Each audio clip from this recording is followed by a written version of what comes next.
નેહડો એટલે સમજી લેજો, નેહ નીતરતો એને નેહડો કહેવાય. નેહ એટલે પ્રેમ, આવકારો નીતરતો એને નેહડો કહેવાય, વિવેક નીતરતો એને નેહડો કહેવાય. ઘણા મકાનના નામ હોય આનંદ ભુવન, અને ડેલીમાં દાખલ થતો હોલિયાડા બેદી હોય,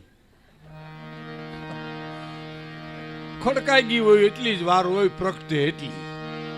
હે ઘણા બંગલા બહુ મોટા બનાવે અને ડેલીએ બોર્ડ કેવા મારે ખબર, રજા સેવા અંદર આવવાની મનાઈ છે. તો આપણે એમ થાય કે આમ હાવજ દીપડો હોય છે, કાંઈ ન હોય ભાઈ, ઘરમાં સડી પીને રખડતા હોય અને કાં બેઠા બેઠા છોકરાઓને હિંચકાવતા હોય. તમે રજા લઈ લ્યો તો હમાનમાં થઈ રહીએ બસ. આ દંભના પૂતળા કહેવાય.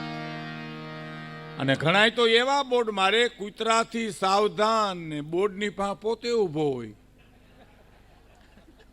એટલે આપણને એમ કે ઊભો હોય છે કે બીજો માલિકો આંટા મારતો હોય છે એમ. હે મોટી મોટી ઝૂંપડીએ કીધું જીવન પધારો અહીંયા સાહેબ.